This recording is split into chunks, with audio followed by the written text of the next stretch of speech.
Hello and welcome to Achievers Hive dear learners of class 12। Chapter चल रहा है self and personality. और अब तक हमने दो वीडियोस कवर किए हैं, जिसमें फर्स्ट वीडियो में हमने सिर्फ और सिर्फ सेल्फ के बारे में बात की थी। दूसरे वीडियो में हमने अंडरस्टैंड किया था कि पर्सनालिटी क्या होती है और type approach based different theories को पढ़ा था, समझा था with the help of the note, जिसे आप रिसीव कर सकते हैं हमारे व्हाट्सएप ग्रुप से, जिसका लिंक आपको डिस्क्रिप्शन में मिलेगा। तो विजिट जरूर कीजिएगा। और ये नोट्स भी आप रिसीव कर सकते हैं, सभी पार्ट्स आप इजीली रिसीव कर सकते हैं हमारे व्हाट्सएप ग्रुप से। तो आज हम बात करेंगे सेल्फ एंड पर्सनालिटी में ट्रेड थ्योरीज के बारे में, अंडरस्टैंड करेंगे। काफी इंपॉर्टेंट थ्योरीज हैं। क्लास 12 के बाद ग्रेजुएशन में, पोस्ट ग्रेजुएशन में और डिफरेंट कॉम्पिटिटिव एग्जामिनेशंस में भी ट्रेड थ्योरीज पर बेस्ड न्यूमरस क्वेश्चन पूछे जाते हैं। लेकिन आज का वीडियो हम शुरू करेंगे कैरल एस ड्वेक के बेहतरीन से कोट के साथ, and he says that becoming is better than being. और इससे कनेक्ट करके देखिए तो ये हमारी पर्सनालिटी से कितना ज्यादा रिलेट करता है कि becoming somebody is better than being.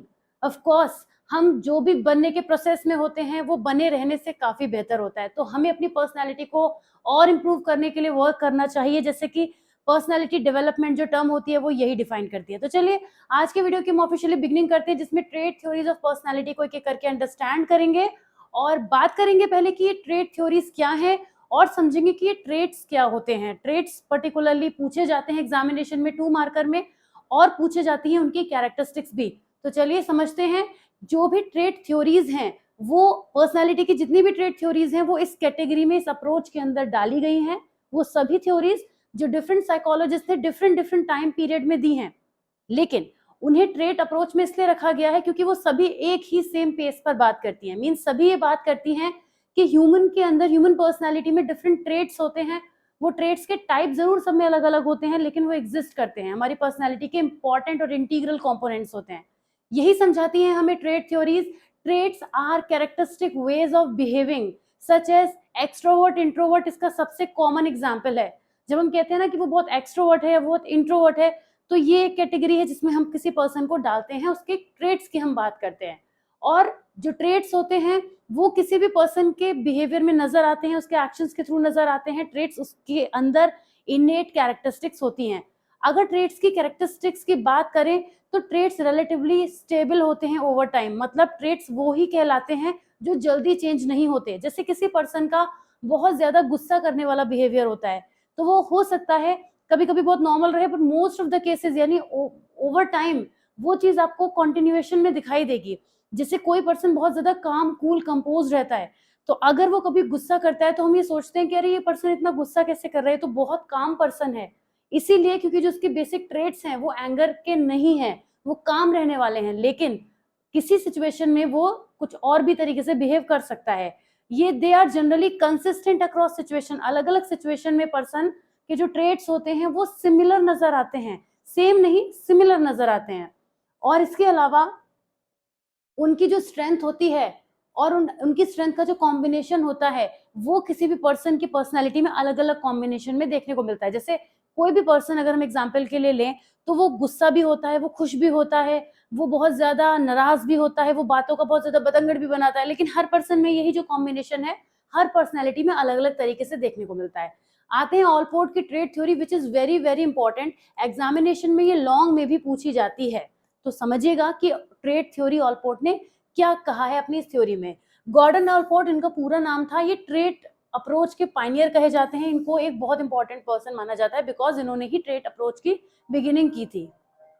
उन्होंने ये भी कहा कि जो भी किसी भी पर्सन के अंदर डिफरेंट जो ट्रेड्स होते हैं वो बहुत ज्यादा डायनामिक होते हैं नेचर में। और इसके अलावा हर पर्सन के अंदर नंबर ऑफ ट्रेड्स होते हैं। हम ये नहीं कह सकते कि किसी पर्सन के अंदर फिक्स नंबर ऑफ ट्रेड्स होते हैं। Okay, he also argued that the word people use to describe themselves and other provide a basis for understanding human personality।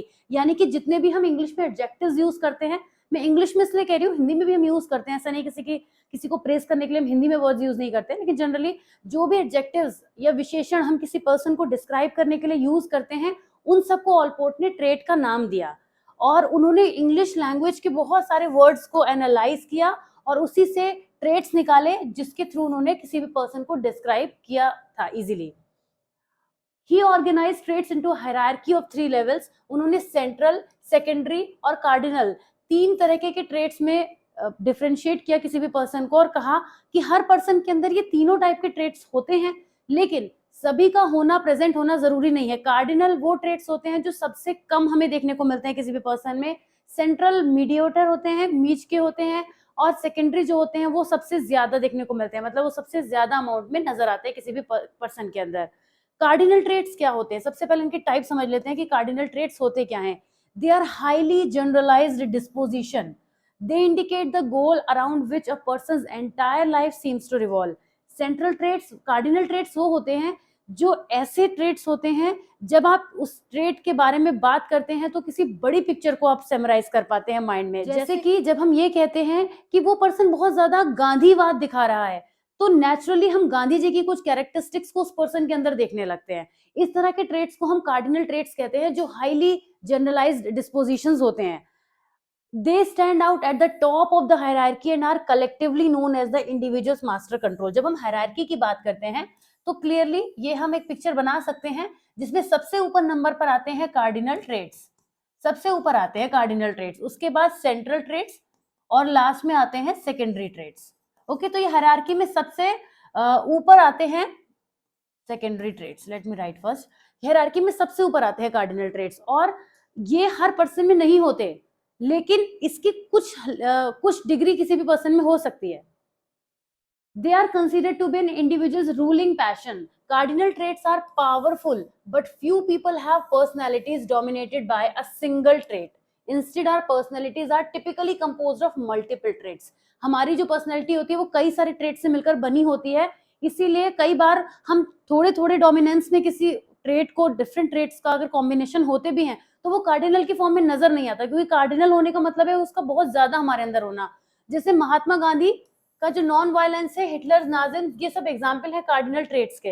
अच्छा, ये तो हमने एक वर्ड यूज करा यहाँ पे एक्सप्लेन करने के लिए।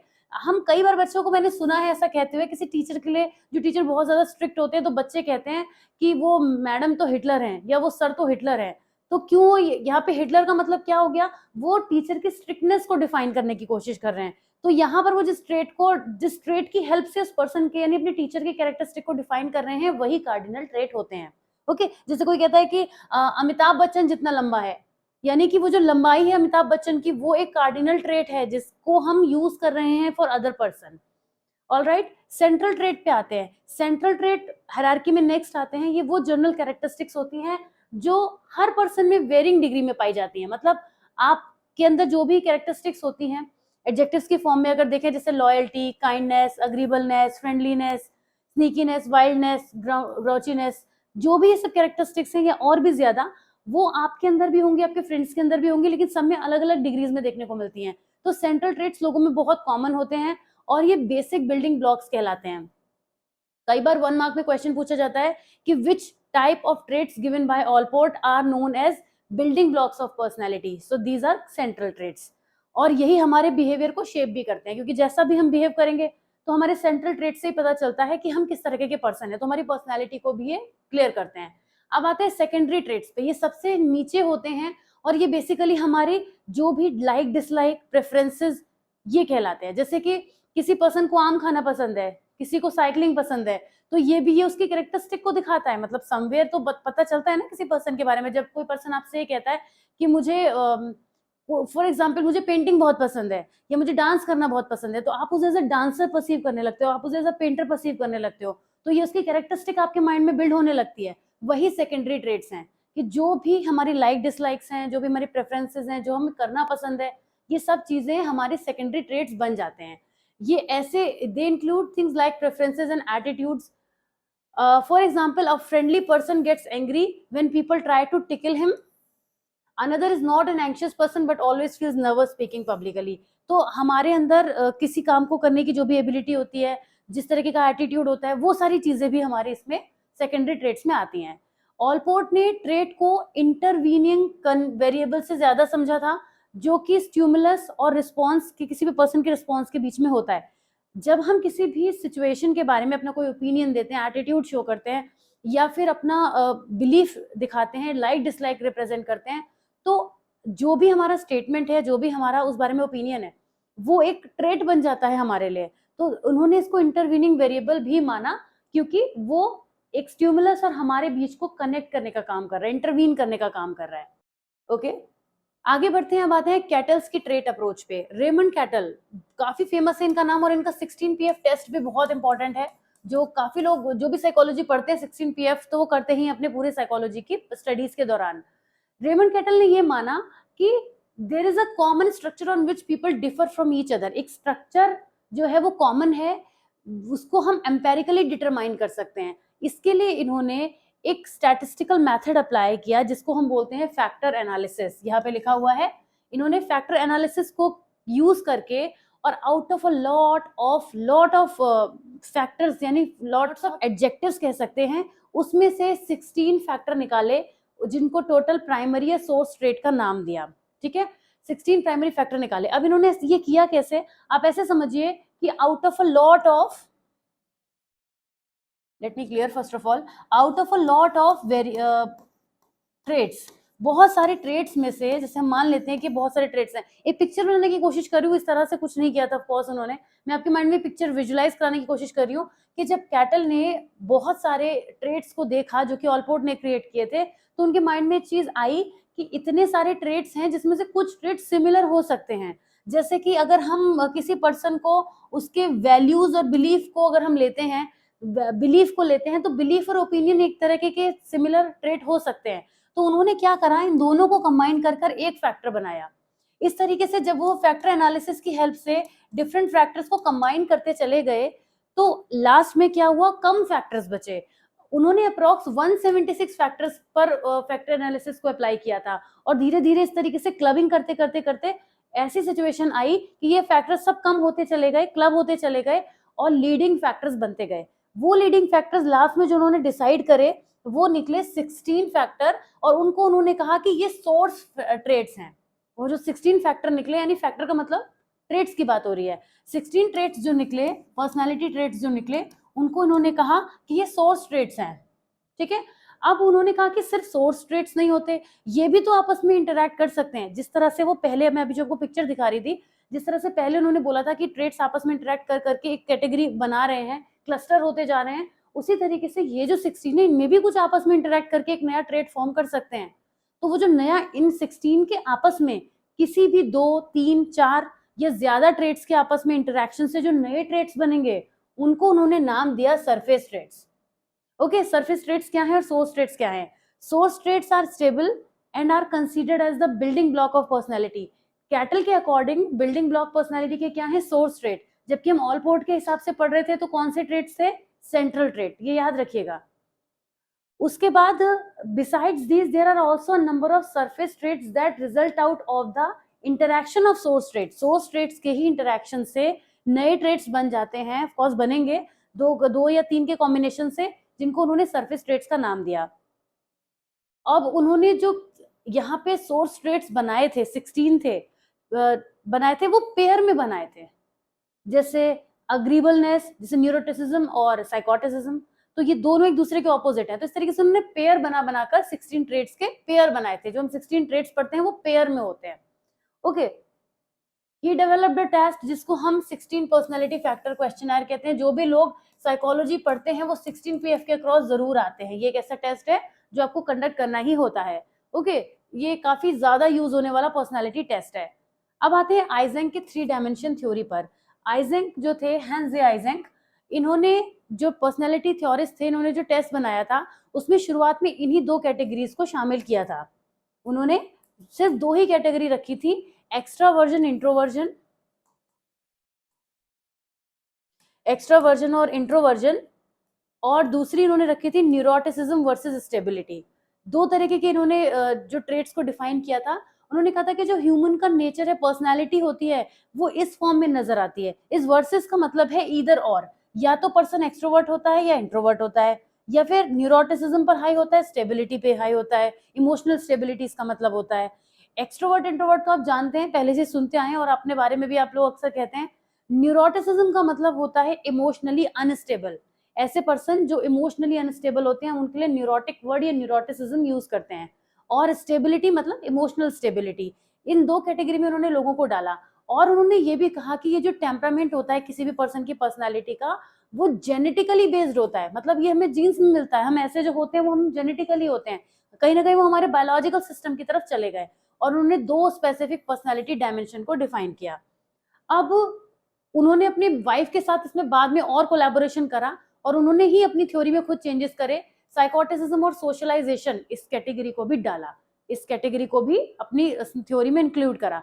तो एक एक करके तीनों को समझेंगे। सबसे पहले आपको पता ही है एक्सट्रोवर्ट इंट्रोवर्ट कौन होते हैं। जो लोग स्ट्रेट पे एक्सट्रोवर्ट पे हाई होते हैं वो ज्यादातर सोशिएबल होते हैं, आउटगोइंग होते हैं, readily connect with each other, easily connect हो जाते हैं लोगों के साथ। लेकिन जो इंट्रोवर्ट होते हैं वो अकेले रहना पसंद करते हैं, सॉलिटरी बिहेवियर में एंगेज रहते हैं और अपने इंटरेक्शन को दूसरों के साथ लिमिटेड कर देते हैं। ये तो एक कैटेगरी हो गई। उन्होंने कहा कि लोग या तो स्ट्रेट पे हाई होते हैं या फिर स्ट्रेट पे हाई होते हैं, कोई भी पर्सन दोनों कैटेगरी में एक साथ नहीं हो सकता। जैसे अगर हम एग्जांपल के लिए देखें तो ये जो पेन आप देख रहे हैं मेरे हाथ में, उन्होंने इसी तरीके से इस चीज को डिफाइन भी किया था कि जिस तरीके से पेन है और कोई पर्सन अगर यहाँ पर एग्जिस्ट करता है तो वो यहाँ नहीं हो सकता। जैसे नंबर लाइन में भी मैथ्स में आप पढ़ते हैं ना, तो अगर -1 पे कुछ है तो +1 नहीं हो सकता, +1 है तो -1 नहीं हो सकता। तो अगर कोई भी पर्सन यहाँ पे एग्जिस्ट कर रहा है तो वो यहाँ नहीं हो सकता। इसी तरीके से उन्होंने कहा कि ये एक पर्सनैलिटी के 2 डायमेंशन है, 2 कॉर्नर्स हैं। अगर कोई पर्सन एक्सट्रोवर्ट है तो उसका एक्सट्रीम मतलब ये जो कॉर्नर है, तो मैं यहाँ की बात नहीं कर रही हूँ, मैं इसकी बात कर रही हूँ। तो यानी अगर कोई पर्सन एक्सट्रोवर्ट है तो वो उसका एक्सट्रीम ऑपोजिट क्या होगा, इंट्रोवर्ट। तो 2 कॉर्नर्स पर उन्होंने रखा। न्यूरोटिसिज्म पे आ जाते हैं। ये वो डायमेंशन होती है जो एंग्शियस ज्यादा हो जाते हैं। न्यूरोटिक लोग कौन होते हैं, इमोशनली अनस्टेबल। आपको पहले ही पता है कि इमोशनली अनस्टेबल लोगों का बिहेवियर कैसा होता है, जल्दी फ्लक्चुएट हो जाना, किसी भी चीज में पैनिक हो जाना, एंग्शियस हो जाना, क्लैरिटी के साथ आंसर ना दे पाना, इस तरीके का जो फ्लक्चुएटिंग बिहेवियर होने को देखने को मिलता है वो न्यूरोटिसिज्म पे हाई लोगों का देखने को मिलता है। लेकिन जो लोग स्टेबल होते हैं इमोशनली, उनके अंदर आपको लो स्ट्रेस देखने को मिलेगा, उनके अंदर बहुत ही पॉजिटिव होंगे, चीजों को इजीली टैकल कर पाएंगे और प्रॉब्लम सॉल्विंग बिहेवियर होगा उनके अंदर, स्टेबिलिटी ज्यादा आपको देखने को मिलेगी और इमोशनली स्टेबल वो लोग कहलाते हैं। ठीक, ये 2 कैटेगरी हो गई। तीसरा इन्होंने कहा था, जिनका 3D मॉडल है उसमें इन्होंने ऐड किया था साइकोटिसिज्म और सोशलाइजेशन को। इनका ये कहना था कि जो लोग साइकोटिज्म पे हाई होते हैं वो इंडिपेंडेंट थिंकर्स होते हैं, कोल्ड होते हैं, नॉन कन्फॉर्मिस्ट होते हैं, इम्पल्सिव होते हैं, एंटी सोशल होते हैं, हॉस्टाइल होते हैं। जो लोग सोशल होते हैं वो आपको ज्यादातर एम्पैथेटिक दिखेंगे, कोऑपरेटिव दिखेंगे, कन्वेंशनल दिखेंगे, उनके अंदर हाई इम्पल्स कंट्रोल होगा, वो मोर ऑलिस्टिक होंगे। तो साइकोटिसिज्म पर जो लोग हाई होते हैं वो एंटी सोशल होते हैं बेसिकली। और फिर वही बात कि इस कॉन्टिनम पे कोई एक यहाँ एग्जिस्ट करेगा तो दूसरा यहाँ एग्जिस्ट करेगा। ऑलराइट, अब आते हैं 5 फैक्टर थ्योरी ऑफ पर्सनैलिटी पे। ये ट्रेट की जो है वो 4th थ्योरी है, 5 फैक्टर थ्योरी, और बहुत इंटरेस्टिंग है। इसको हम समझेंगे कि ये जो रिसेंट टाइम में सबसे ज्यादा यूज होती है, इसको हम कहते हैं big 5 factor theory, big 5 factor theory. इसी चैप्टर में आगे चल के एक और थ्योरी आएगी जो 5 स्टेज थ्योरी होगी। मैं जब वो पढ़ाऊंगी तो भी आपको इसकी याद जरूर दिलाऊंगी कि मैंने आपको बिग 5 फैक्टर भी पढ़ाई थी और आज मैं आपको बिग 5 स्टेज मॉडल पढ़ा रही हूँ। ठीक है, तो ये 5 फैक्टर थ्योरी और 5 स्टेज थ्योरी दोनों एंटायरली अलग अलग टाइम पीरियड की हैं। ये हमें मिलती है ट्रेट अप्रोच के अंदर, और 5 स्टेज थ्योरी जो हमें मिलती है वो साइकोडायनामिक्स में मिलती है। ओके, तो उसकी बात तो वही करेंगे। फिलहाल इस मॉडल में हम बात करेंगे कि क्या होता है।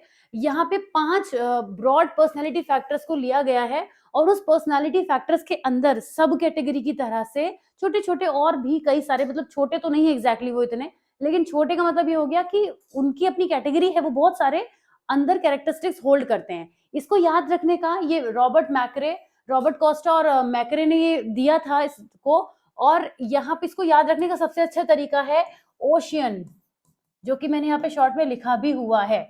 ओके, 5 लेटर हैं ओशियन और यही इसके 5 फैक्टर्स हैं। तो ओ से होता है ओपननेस टू एक्सपीरियंस, उसके बाद सी से होता है कंसाइंटियसनेस, फिर ई से होता है एक्स्ट्रावर्जन, ए से होता है अग्रीबलनेस और एन से होता है न्यूरोटिसिज्म। तो ये ओशियन के 5 हैं। आप इसी ओशियन के ऑर्डर में भी लिख सकते हैं, यहाँ पर इस तरह से लिखें, कोई फर्क नहीं पड़ता, आगे पीछे कुछ भी कर सकते हैं। तो सबसे पहले समझते हैं ओशियन में ओ को, ओपननेस टू एक्सपीरियंस। ऐसे लोग जो इस स्कोर पे हाई होते हैं वो इमेजिनेटिव ज्यादा होंगे, नए एक्सपीरियंस लेने वाले होंगे, डर के आगे जीत है टाइप के फॉर्मूले पर वर्क करते होंगे कि चलो कुछ ट्राई करके देखें। रिस्की बिहेवियर होता है उनके अंदर और वो कल्चरल परस्यूट में इंटरेस्टेड होते हैं। और जो भी लोग इसमें एक्सपीरियंस, ओपननेस टू एक्सपीरियंस पे लो होते हैं, ऐसे लोग आपको रिजिड मिलेंगे। उनको अपने कल्चर में चेंज करना पसंद नहीं होगा, उनको अपने लाइफस्टाइल में चेंज करना पसंद नहीं होगा, अपनी फूड हैबिट चेंज करना पसंद नहीं होगा। तो ऐसे लोग कुछ भी नया करने से बचते हैं। और अगेन दो में से एक ही तरीके के आप एक टाइम पर हो सकते हैं। एक्स्ट्रावर्जन अगेन फिर से आता है, इन्होंने भी एक्स्ट्रावर्जन को इंक्लूड किया कि जो लोग एक्स्ट्रोवर्ट होते हैं वो सोशली बहुत एक्टिव होते हैं, असर्टिव होते हैं, आउटगोइंग होते हैं, फन लविंग होते हैं और टॉकेटिव तो बहुत ज्यादा होते हैं ऑफ कोर्स। तो इस तरह के से जो लोग एक्स्ट्रोवर्ट पे हाई नहीं होते हैं वो इंट्रोवर्ट होते हैं और वो बहुत ज्यादा शाय होते हैं। अग्रीबलनेस की बात करें तो अग्रीबलनेस में वो ये फैक्टर ऐसे कैरेक्टरिस्टिक्स को डिफाइन करता है जो लोग helpful, cooperative, friendly, caring, nurturing होते हैं।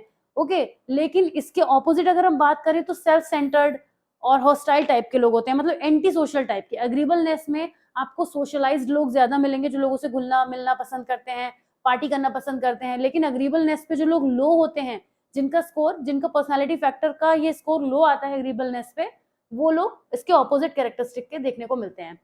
न्यूरोटिसिज्म की बात करें तो पहले भी पढ़ा था अभी हमने कि न्यूरोटिसिज्म का मतलब होता है इमोशनली अनस्टेबल, एंग्शियस होंगे, वरीड होंगे, फियरफुल रहेंगे, डिस्ट्रेस रहेंगे, इरिटेबल रहेंगे, हाइपरटेंसिव ज्यादा रहेंगे। लेकिन जो इस पर लो स्कोर करते हैं वो लोग वेल एडजस्टेड होते हैं लाइफ में और हैप्पीली रहते हैं, खुश रहते हैं, इमोशंस को बैलेंस करना जानते हैं।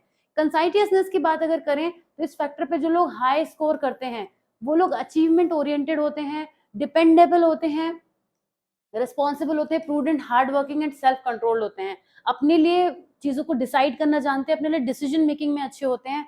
और इसके ऑपोजिट जो लोग होते हैं वो बहुत इम्पल्सिव होते हैं, डिसीजन नहीं ले पाते, किसी भी काम को बेहतर तरीके से नहीं कर पाते। ओके, ये जो 5 फैक्टर मॉडल है ये बहुत इंपॉर्टेंट थ्योरेटिकल डेवलपमेंट है और रिसेंट टाइम में इसे ही सबसे ज्यादा यूज किया जाता है।